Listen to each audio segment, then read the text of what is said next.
جس کو بڑا مقام دینا ہوتا ہے تو اللہ پہلے اسے مشکلات سے گزارتا ہے اور ایسی گھڑیوں سے گزارتا ہے جہاں اس کو لگتا ہے کہ اب دروازے بند ہیں، پھر وہاں سے اللہ راستے کھول کر بندہ کو کسی مقام پر پہنچاتا ہے تاکہ اسے خوب سمجھ آ جائے کہ تمہیں جو کچھ ملا ہے وہ محض تمہاری عقل یا کوشش کا نتیجہ نہیں بلکہ اللہ کی اس میں خاص مہربانی شامل ہے۔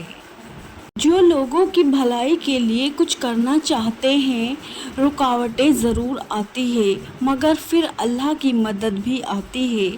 اللہ ان کی صلاحیتوں میں اضافہ کرتا ہے اور ان کے کام آسان کر دیتا ہے، کیونکہ اللہ کا یہ قانون ہے کہ اللہ کے پاس احسان کا بدلہ احسان ہی ہے۔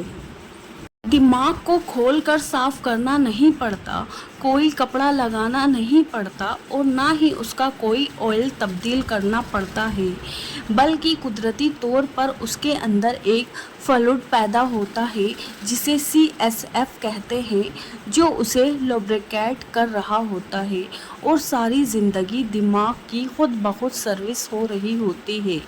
کسی نے ایسا خوبصورت نظام بنایا، بے شک وہ اکیلا اللہ ہے۔ سبحان اللہ۔ قیامت کے دن کون مفت میں تمہیں اپنی نمازیں دے گا؟ کوئی بھی نہیں دے گا، اس لیے اپنی نمازوں کی خود فکر کرو، آج سے ہی نماز پڑھنا شروع کرو، اور اگر پڑھ رہے ہو تو دھیان سے پڑھو۔ انسان کے پاس کئی صلاحیتیں ہوتی ہیں جو چھپی ہوئی ہوتی ہیں، جن کا انسان کو خود کو بھی پتہ نہیں، لیکن اگر انسان اللہ کا نام لے کر آگے بڑھنے کی سوچ لے تو اس کی کئی صلاحیتیں اجاگر ہونا شروع ہوتی ہیں۔ اس لیے ہمت کرو، تم بڑے میدان فتح کر سکتے ہو۔ ساری طاقت اللہ کے پاس ہے، اگر اللہ چاہے تو گھر بیٹھے نقصان پہنچا دے، اور جب وہ چاہتا ہے تو میدان جنگ سے بھی لوگ غازی بن کر لوٹتے ہیں۔ بے شک ساری طاقت اللہ کے پاس ہے، اس لیے بے خوف ہو کر اللہ کا پیغام لوگوں تک پہنچاؤ۔ آج کل جاہلوں کے ہاتھ میں بھی موبائل آ گیا ہے، جس کو دیکھو کچھ نہ کچھ کسی کے خلاف فیس بک پر لکھ دیتا ہے۔ کسی پر الزام لگانا یا کسی چھوٹے مسئلے کو جو مل بیٹھ کے حل ہو سکتا ہے بڑھا چڑھا کر بیان کرنا اور کسی کے کردار کشی کرنا سخت گناہ ہے، لیکن جاہلوں کا کوئی علاج نہیں ہے۔ ایسے جاہلوں کو چھوڑ دو اور اپنی زندگی کو انجوائے کرو۔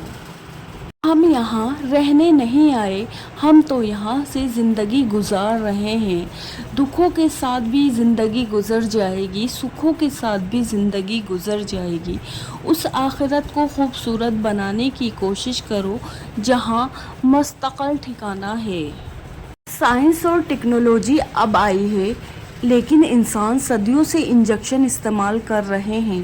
یہ انجیکشن کس نے بنائے اور درختوں کو اس کام پہ کس نے لگایا کہ انجیکشن بناؤ؟ بے شک وہ کائنات کا اکیلا رب اللہ ہے۔ بے شک سبحان اللہ۔ انسان کی کامیابی یہ ہے کہ وہ اپنے رب کو راضی کرے، اور رب کی رضا ایمان اور نیک اعمال میں ہے۔ اس لیے آپ کوئی بھی ایمان کو تازہ کرنے والی بات یا کوئی بھی نیک اعمال کریں گے تو آپ کو سکون ملے گا۔ آپ کو سکون اس لیے ملا کیونکہ آپ نے کامیابی حاصل کی ہے۔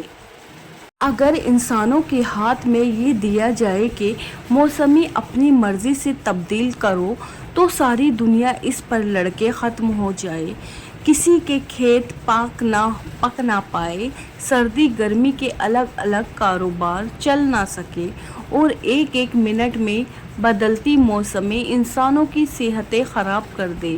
کون بڑی حکمت سے قدرت کے یہ نظام چلا رہا ہے؟